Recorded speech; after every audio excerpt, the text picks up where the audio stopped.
It is being called an outrageous and shockingly offensive development in the inquest into the death of Sammy Yatim. The 18-year-old was fatally shot by Toronto police officer James Forcillo back in 2013. Forcillo's lawyer now arguing the inquest should consider the possibility that suicide may have played a role in Yatim's death, a warning that some of the details in this story may be disturbing to some viewers. It's really disgusting.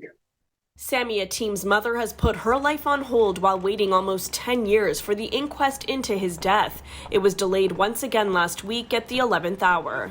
I'm so anxious. I'm also angry, I want to put everything behind my back, I want to get rid of these things, it increased my suffering. This family has suffered enough, and the act of bringing it was both ill-conceived and abusive.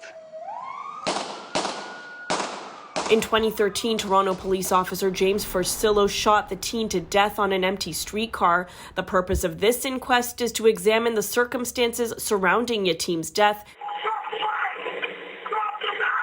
and how to prevent similar deaths in the future.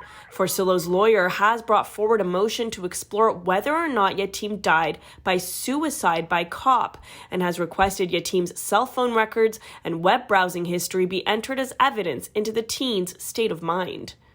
There's indications that he had done a Google search for suicide some months prior.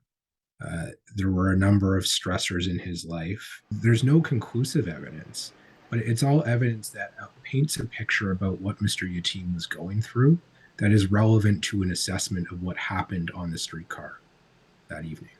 To us, that demonstrates nothing in terms of his state of mind and does not in any way indicate or confirm what he was feeling on the fateful day in question. That evidence was prohibited during Forcillo's criminal trial on the basis that it was speculative and irrelevant to what Forcillo did that day. This evidence really wouldn't have changed his conduct in any way. We shouldn't be going down rabbit holes. We should be focusing on how we can build a better police force. What happened here does raise questions about how police should be treating individuals who might be intending to provoke this sort of confrontation. It's not about sort of excusing or defending Mr. Forcillo. Yatim's mother calls the latest attempt to blame the teen repulsive, saying Sammy was in a state of crisis and should not be the one on trial.